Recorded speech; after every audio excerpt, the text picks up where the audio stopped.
that sisters mentioned that he used to be part of a cult group. Yes, and then he would mention it in some messages now. Yes, like his testimony, how God saved me, things like that. At the moment, so it felt like that was the person I was facing. Right. You know, I didn't see him as the person that was encouraging me as the father. I just saw him as, wow, like he's a mean person that he could just do anything to just satisfy. You were frightened. I mean, that would be reasonable. Yeah. So he goes out, he gets this drink, he comes inside, he forces it into your mouth, and then he tells you, and he's just disvirgined you as well. Yeah. And there was blood on the floor. Yeah. And he tells you that you should be grateful that he, as a man of God, was the person that did this to you. Okay. Okay. Where was your sister at this time? My sister was still sleeping. And apparently, I think that the night before, she went out with her friends because my sisters would just go out. I was the introvert kind of person. And I was just scared. I didn't even know what to tell her. Instead of me having time to even cry or anything, I was there trying to clean floor. I was quickly going to remove my pants. Then all I remembered was I ran to my mother's room. She wasn't around, so I locked the door and did like I was just sleeping. Why? I just felt... There was a scripture I used to have in my head then. Marriage honorable, bed undefiled. And watching how my mom and dad, how they were, I didn't ever want to lose my virginity before marriage. That was like one of the things that I felt, according to my faith then, that if I'm able to keep my virginity, I'm going to have a fantastic marriage. That was my revelation then. So it just felt like I had lost every single thing. Everything that I had hoped for was all gone. My dignity, I felt it was all gone. My sisters would call me aside because they knew I was a virgin. And they would say, oh, Busola, keep yourself, or don't answer people, you know, we so believe in you. It was more like I was the flower of the family, like that precious. Yeah. So in short, I just felt like my glory was gone. Gone. That was the first thing that hit you. This man just took my glory. Like it was totally gone. I was on the bed. I would cry, go into the bathroom, pour water on my body. I think I had my bath up to 10 times that morning because I just felt I needed to be cleansed. Would go and wash up. I did not come out till like 12 noon. As at that time, my other sister was back, but I couldn't say anything. Was back from where? Like she went out. Oh, she went out and she came back. Overnight. Like she didn't sleep at home. Right. Oh, okay. Oh, so she didn't sleep at home. I thought you said somebody was sleeping upstairs. Yes, I had two sisters that were around then. Right. Yes. So one sister had gone out. Yes. And came back the next morning, but the other one was sleeping upstairs. Yes. How did he know that nobody was? Their parents were not. Their mother wasn't home. How could he have known that he could do this? How? Yeah, it was. You know, I guess by the time he was already coming to my house, he already knew how my home was functioning. You know, oh, this person is not around. Because my mom and my little sister traveled that time. Right. So it was just myself and so my sisters that were around. So nobody else was around. Right. And he knew the way the house was big and all of that. Yes. So it wasn't even something, he didn't do it in a way that it was inside the house. It was just the living room.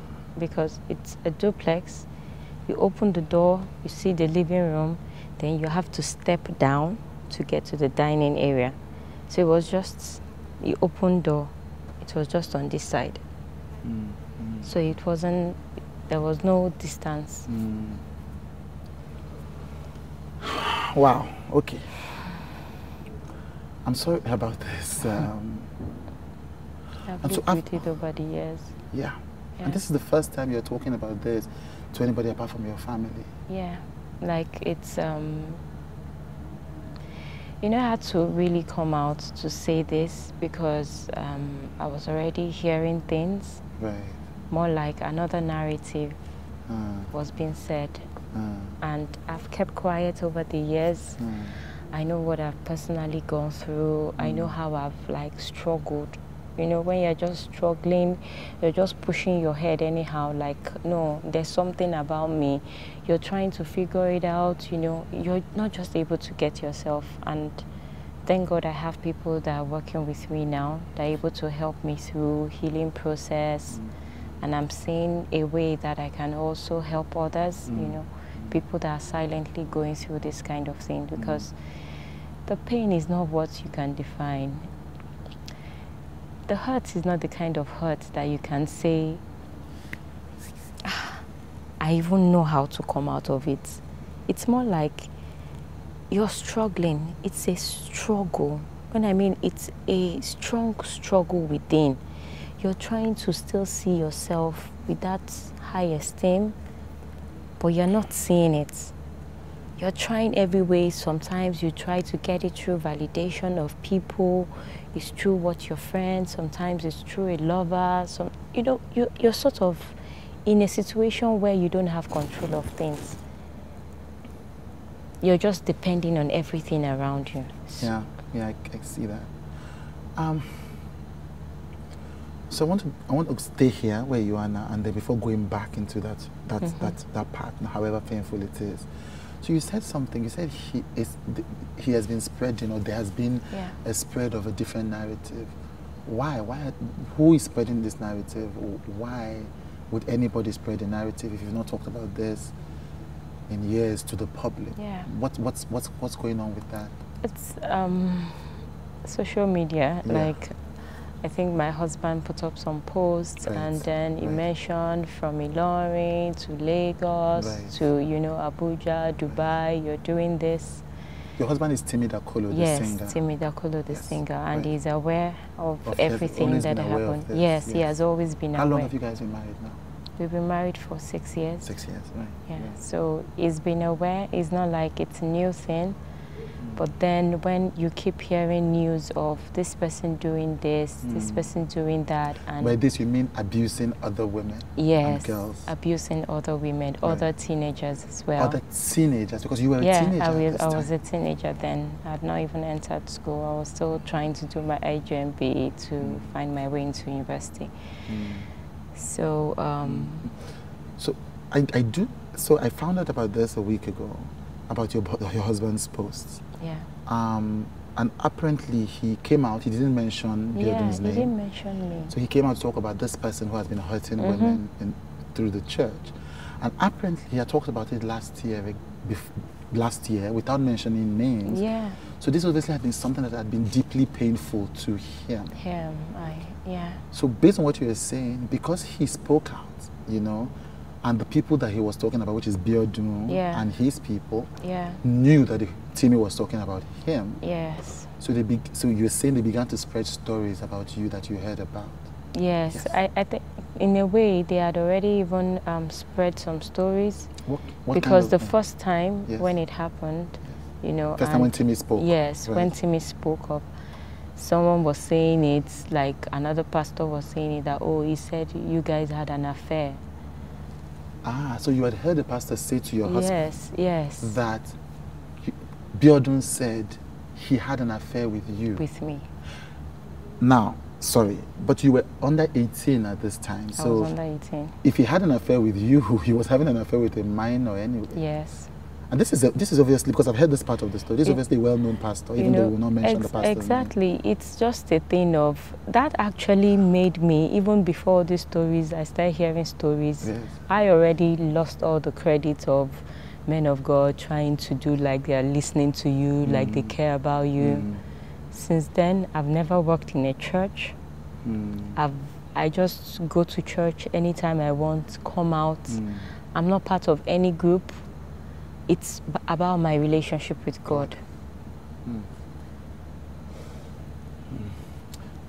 So the first time Timi spoke out in the social media without calling Biodun's name, you began to hear stories. That's the first time this stories then you got heard from this big pastor. Yeah. And then Timi spoke out again this Yeah. year. Did something trigger Timi speaking out again this year? There was this, I was just there in my studio and I had Your phone photography calls. studio? Yes, my photography studio. And I had phone calls, you know. Eventually I picked up, Busola, don't check online, no. Something is going on. You know your truth. My sister called me. Then she was like, you know your truth.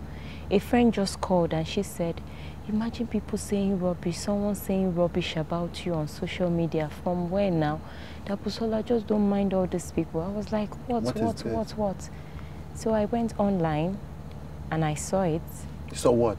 I saw the message. The person put, go and ask your wife. The person responded on Timi's post. Right.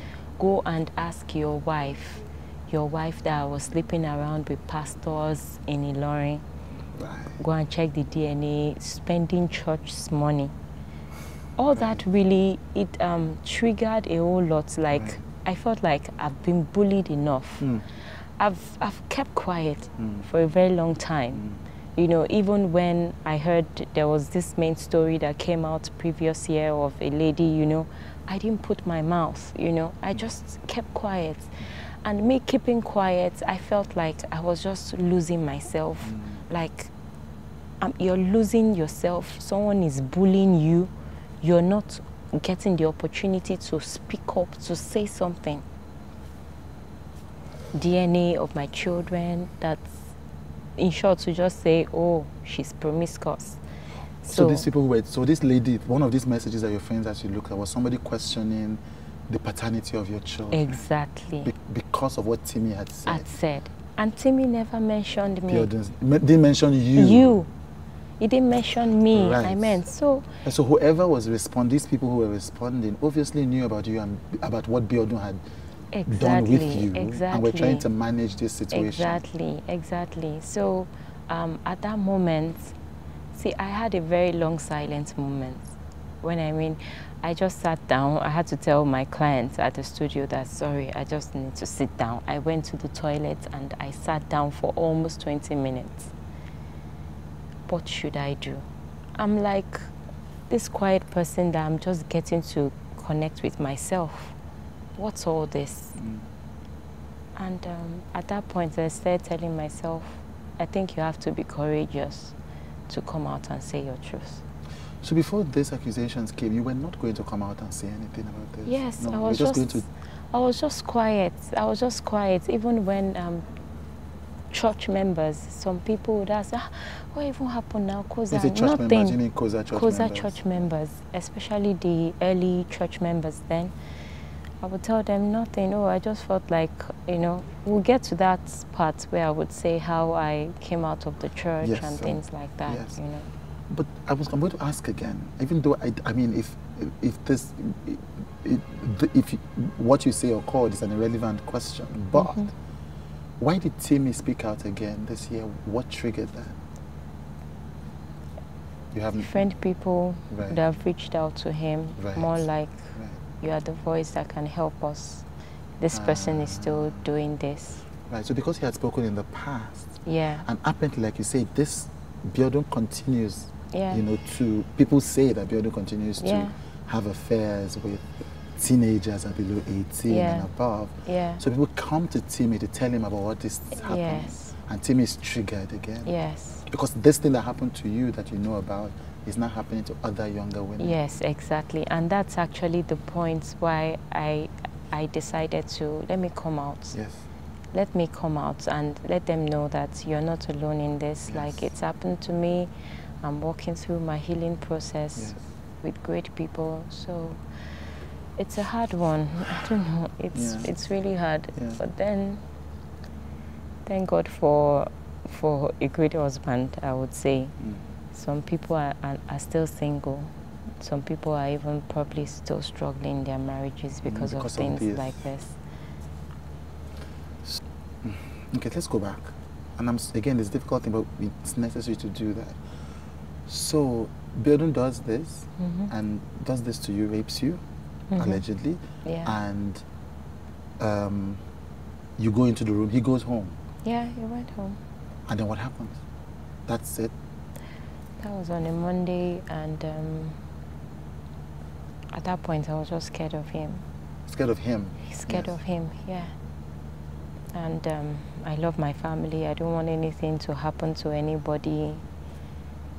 Because he's an ex-cultist, as he has said. Yeah. So that image was more in my head than any, pastor. yeah. So the next, the Bible, I still had to go because my sisters were cell leaders. So I still needed to follow them. Busola, you're coming to church. Oh yeah, let's go. You had to follow them back to the church that Jideonwo was pastor church. of. Had you told them about what happened? No. Huh. I didn't tell them. So, okay, so this was the same day? No. Or this was days after? Yeah, days after, so but that same week.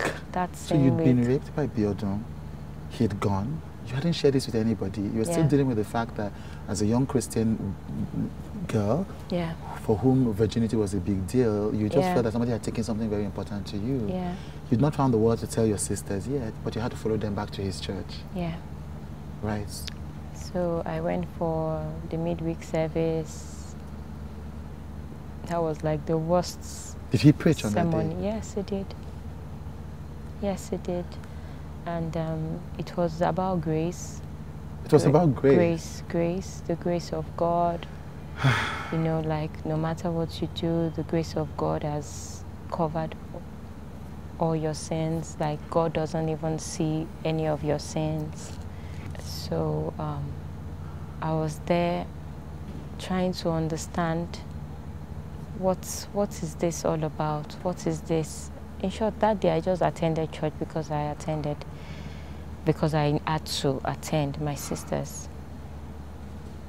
And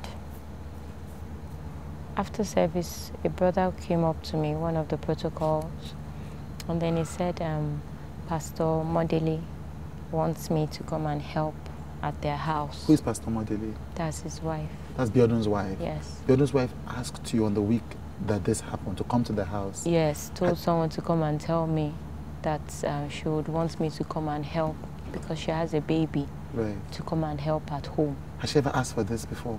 No. None of my siblings had gone to their place to help. Right.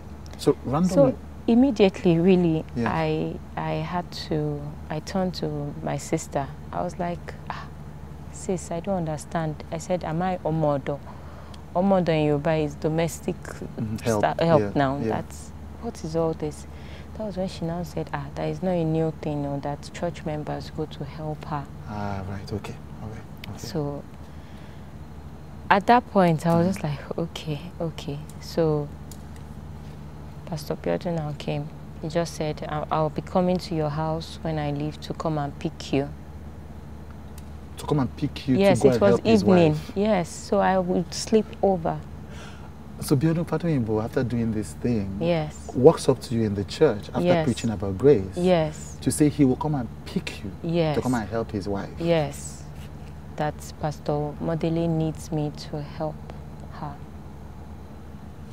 So I went back home with my sisters. At that point, I was thinking, should I tell my sisters? Should I not tell? Should I tell? Should I not tell? I was just frightened and afraid. But in my mind, I was like, no matter what, Busola, just prevent anything like this from happening to you again. I didn't know how I was going to do it. And I still had to let me respond like nothing happened. Because I felt I was trying to keep my people safe. So after we returned home and he came, the wife was actually in the car with the baby. And he came to come and pick me. He came to your house to come and pick you? To come and pick me. And he was alone in the car? The wife was in the car. The wife was in You know, it's like after service, right, going home, so you both came to pick me. Picked me from home, right. And then we went. They were staying somewhere in Songo. I'm sorry, I'm going to ask, I mean, I do work at Joy Inc. I know how trauma works, I know how this works. But some people are not familiar, so I'm going to ask a very stupid question. Yeah, you can. This man just raped you. Why in God's name did you go back to his house? Nobody knew. Yes, but you knew. I knew. Yes. But I was totally afraid. I was a teenager. It's not like my dad was available that I would feel, and I didn't even have that kind of relationship with my dad that I would feel, oh, daddy, this thing. I didn't feel like somebody was responsible for me. In short, it was more like him that I felt was responsible for me. You. Like I was beginning to see him that, oh, see the person that is being there for me. So it was more like my hopes were just shattered. Yeah. Everybody trying to find out how to navigate their own lives. Like that's how my family, they were all trying to just find a way. Hey, my sisters, myself and my sister were trying to enter university.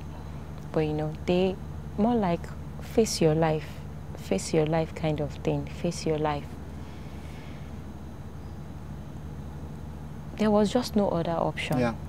You were frightened. You were frozen. I was frightened, totally frightened, because at that point, like I said, I didn't see him as my pastor anymore. I just saw him as somebody that's maybe the old side never left. You saw him basically at this point as this cultist that you had been told about. Yeah. So that was how I went to the house, and I was always I carried baby. It was late already in the night. So his wife entered the room. So that's Pastor Dele entered the room, and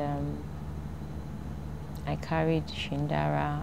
Meanwhile, at home, I wasn't the kind of person that used to clean the house. Right. So that was why I was even telling my sisters, like, you people are the ones that clean the house. I don't know why Pastor Dele decided that I should be the one to come and help her cook and help her clean.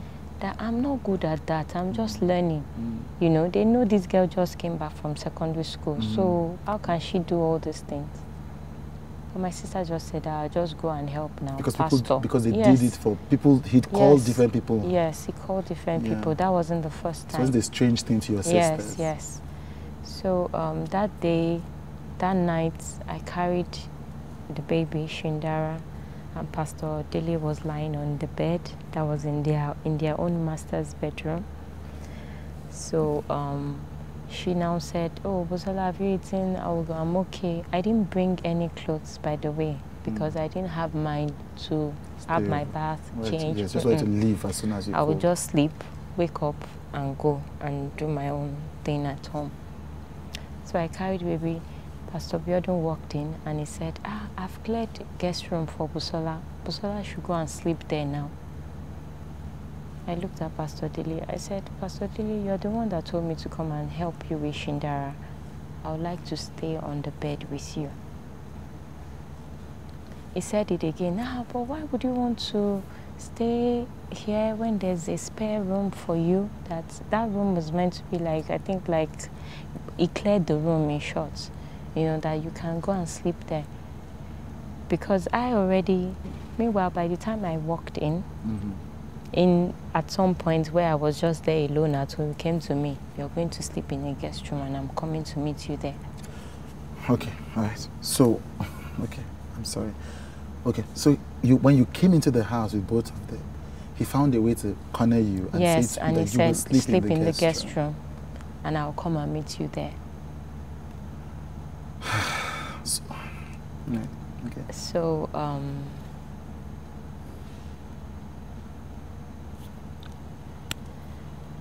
it was just, let us sleep. I said no.